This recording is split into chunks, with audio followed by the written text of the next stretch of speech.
Caritas Malta inaugurati ċentru terapeutiku għall-adolescenti ta' Nebwar, ċentru li se joffri servizzi differenti minn dawk li diġà jeżistu għaliex sa qabel illum żgħażagħ li għandhom problemi ta' droga kienu jiġu akkomodati fis-servizzi tal-adulti jew jispiċċaw deħlin u ħirġin l-isptar jew saħansitra l-ħabs.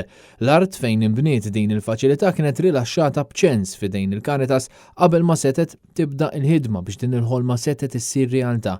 Biex dan il-proġett ikun suċċess, membri minn Caritas Malta marru l-Irlanda, l-Iżrael u l-Greċja u ġabu magħhom l-esperjenza meħtieġa biex issa ġie ffurmat tim ta' esperti speċjalizzati u programmi bbażat fuq evidenza fejn inħolqu diversi programmi apposta biex jgħinu liż-żgħażagħ li jkunu residenti fl-Ibwar.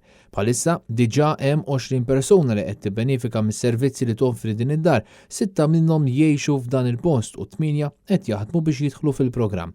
L-etajiet ta' residenti varjaw bejn 13 u 18 sena għalkemm ikunu kkonsidrati żgħażagħ ta' età ikbar dan wara li jkunu riferuti mill-qorti, mill-faċilitajiet korrettivi mill-probation jew minn assoċjazzjonijiet tas-saħħa mentali. Waqt din it-tnedija tkellem id-direttur tal-Caritas Anthony Gatt.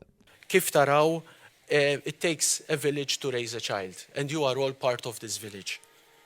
Bħala sustanzi hemm varjetà, kif nafu iż-żgħażagħ għandhom tendenza wara l-alkohol jesperimentaw bil-kannabis, droga sintetika u l-kokaina jispikkaw bħala is-sustanzi li jduru għalihom għal xi raġuni jew oħra.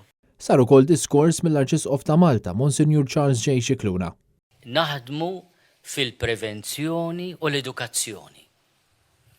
Għax id-droga mhux niffaċilitawha u niffaċilitaw l-użu tagħha, imma nippruvaw nispjegaw u nedukaw biex l-għażliet liberi taż-żgħażagħ tagħna ikunu informati.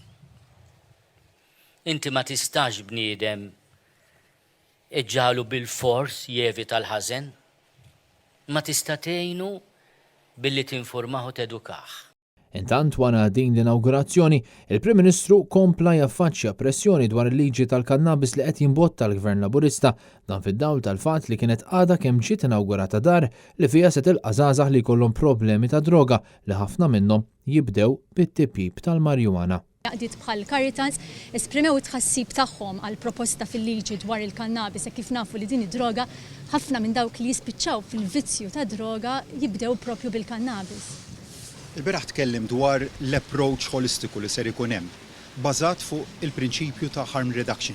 Kien Kotajer, Net News.